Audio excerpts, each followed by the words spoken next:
Reports allegedly claim that the WBO have now officially ordered Sebastian Fundora to defend his titles against Terence Crawford. Nearly a year after being knocked out by Brian Mendoza, Sebastian Fundora shocked the boxing world by defeating the tough Tim Tszyu on March 30th. Now he would have to go through the rounds of tests. Fundora is the WBC and WBO light middleweight champion. For those seeking title unification and, even further, undisputed glory, he is the obvious target. Given the fact that his dream fight with Canelo Alvarez is not happening, at least not anytime soon, Terence Crawford could fulfill the goal of becoming a three-division undisputed champion. Now, as the latest news reports reveal, the WBO has finally struck its hammer, instructing both Fundora and Crawford to reach a fight deal within the stipulated time. Sebastian Fundora upset Tim Tszyu by a split decision to become a unified 154-pound champion in a horribly bloody fight at T-Mobile Arena in Las Vegas. One judge had Tszyu winning 116-112, but the other two scored it for Fundora, 116-112 and 115-113. Boxing Junkie also had Fundora winning 116-112, 8 rounds to 4. Tszyu got off to a strong start, getting past his 6'5" opponent's jab to land some eye-catching punches that seemed to portend a strong performance. Then everything changed in an instant. In round 3, Tszyu suffered a deep cut on his hairline when his head collided with Fundora's elbow. Blood gushed into his eyes for the remainder of the fight, impairing his sight and ability to fight effectively, and Fundora took full advantage. The towering Inferno, a brawler at heart, used his long jab and timely power shots to keep Tszyu at a safe distance round after round. Tszyu tried to overcome the monumental adversity and had some good rounds when he landed the cleaner, harder shots. However, Fundora stayed the course, outworking his favored opponent to pull out the biggest victory of his career. After the fight, Tszyu expressed his thoughts on the fight and praised his opponent for the brilliant performance. "Look, I told you, I'm an old throwback fighter whatever circumstances. I couldn't see, but all credit belongs to the man who won tonight," Tszyu said. "These things happen. The momentum was rolling. I was swinging hard in the first rounds and then, boom, you're blinded completely. But look, this is boxing. This is part of the sport and it happens. Congratulations to Fundora. He's the new king at 154 pounds. WBC WBO junior middleweight champion Sebastian Fundora's promoter, Samson Lukowicz, says he doesn't expect Terence Crawford to show interest in taking the WBO-ordered fight against Fundora until after he exhausts his efforts of landing the money fight against Canelo Alvarez. "I'm waiting on an offer now, and I'm certain one will not come until after the 14th, Lukowicz said. "I'd like to find out right now if Crawford's going to fight for the money or the titles. I believe he wants the money. Crawford will do everything he can to fight Canelo, and his team will not call me until after the fight." This clash between Crawford and Canelo has been going on for a long time. Crawford's main issue was that he wanted a huge paycheck, but he didn't really deserve it because he's not as famous as Canelo. Over his 16-year career, Crawford has only had 2 big fights, one against Israel Madrimov and another against Errol Spence. The fight was still on the table for negotiations, but Turki Al-Sheikh expressed discontent with Alvarez. Al-Sheikh recently announced he is not pursuing a much-anticipated fight between Alvarez and Terence Crawford. He wrote in his X post, "Just wrapped up an important meeting now with my team, planning for the upcoming fights that we will make for 2024-2025. I decided to disregard the Canelo fight, as I don't want it anymore. Instead, I will be focusing for the US market with bigger fights, especially for the legend Crawford." Al-Sheikh made this decision because Canelo was asking for much more money than Al-Sheikh offered, and the talks between them never settled. In his statement, Canelo expressed dissatisfaction with the way Turkey has spoken about him and asserts that his current success is due to his own efforts, not because of anyone else. He implies that if Turkey wants to work with him, they need to align with his terms, not the other way around.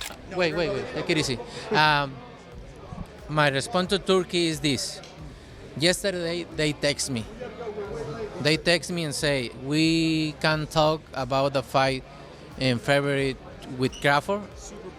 Yeah. They text me yesterday, and I say, "Look, I'm not gonna talk about any other fight. I'm focused 100% on this fight. Look, I don't like the way he talk, and I'm not in this position because of any.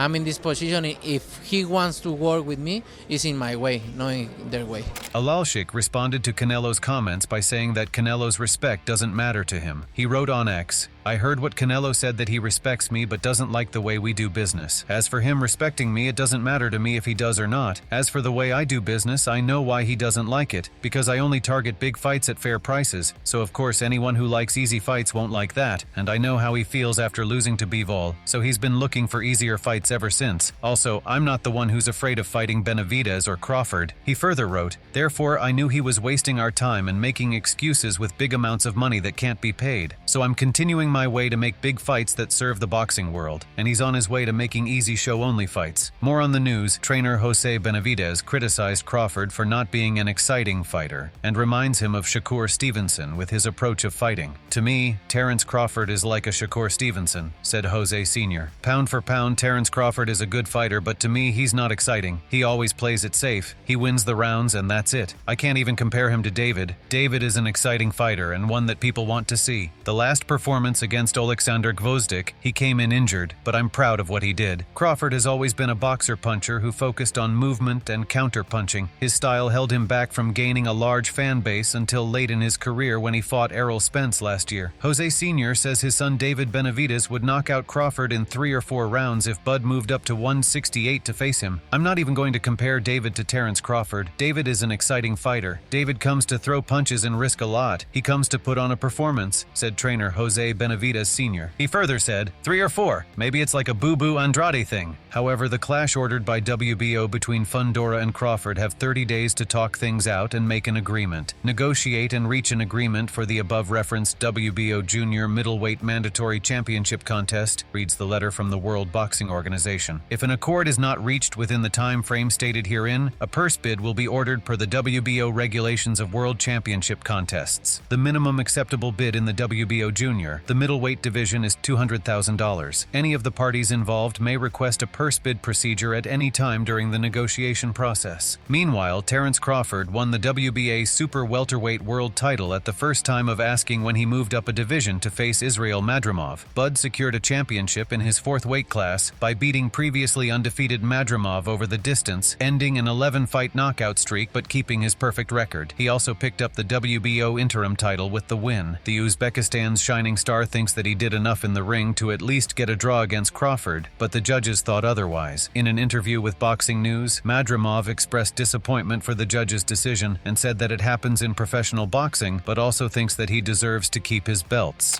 Honestly, in my amateur career, that happened a lot. People will score, the judges will score fight wrong, you know, they will rub boxers from the decisions, and it happens in professional boxing. That's the reason why we pick up that topic at the press conference, because all we want is just a fair shake, you know, like for judges to do their job. Their job is to score the fight, and again, as I said, I believe that I deserve to keep my belt and I deserve to stay a world champion today, and that was the reason why we pick up that topic on the press conference, because it happens in boxing, and we put everything, you know, on the line in the ring, and we want a fair shake.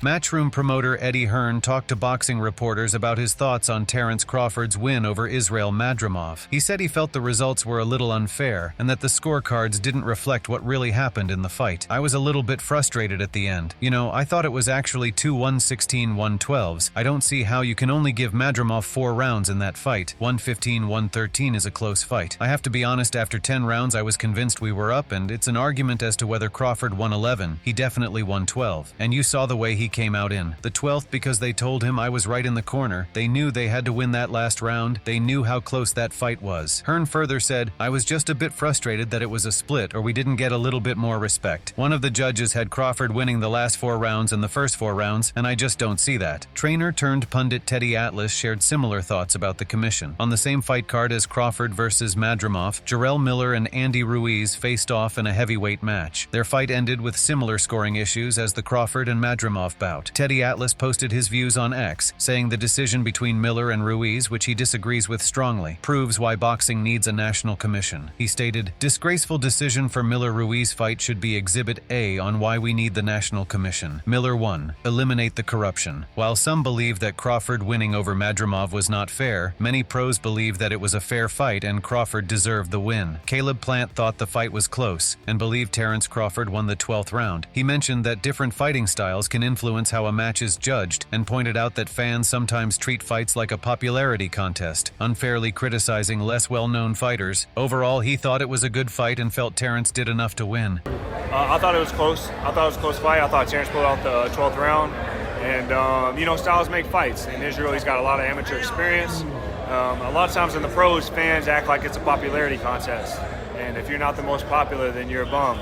And obviously that's not the case. So close fight, good fight. And, you know, I thought Terence, you know, did enough to pull it off at the end. Terence Crawford trainer Bomac has been with Bud through the ups and the downs and gave his take. He saw what everyone else saw, a tough fight. Speaking in a media scrum after the fight, Crawford trainer Bomac said of Crawford's opponent, "Yeah, it was a chess match. That dude was tough as that mother was tough. I told everybody that he was going to be tough. He was kind of tricky, sneaky with that right hand. Bud ate a few of them, but he got the win. That's what matters." Zab Judah praised Terence Bud Crawford for his impressive performance, highlighting how he controlled the fight. He pointed out that Crawford didn't allow Israel Madrimov to get close and land his usual powerful punches. Crawford managed the distance effectively, stopping Madrimov's attempts to close in, and used great combinations when needed. Overall, Judah thought Crawford did an excellent job.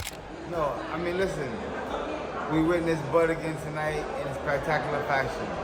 He came in, you know, he didn't allow Madrimov to come in, and usually how Madrimov comes in with the big shots and start off awkward, and, you know, guys be throw it off, and he came out with control.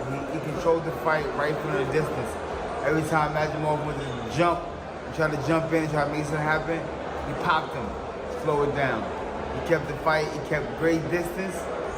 He threw great combinations when it was needed. He pulled the fight off excellently. He did an excellent job. However, Israel Madrimov says he wants a rematch against Terence Crawford to have the opportunity to recapture his WBA junior middleweight title from their narrow 12-round clash earlier this month on August 3rd. "I was a world champion and I deserve to be a world champion after August 3rd. Now my main goal is to regain that status," said Madrimov. Madrimov further added, "I said after the fight that I thought I did enough to keep my world championship belt. Right now, I'm ready for a rematch with Crawford to regain my title or to challenge any of the other junior middleweight champions. A rematch with Terence Crawford is my goal, but I'm not sure he is interested right now. Our fight still has left many questions unanswered, so what do you think about it? Share your thoughts in the comment section and make sure to subscribe and like if you enjoyed the video."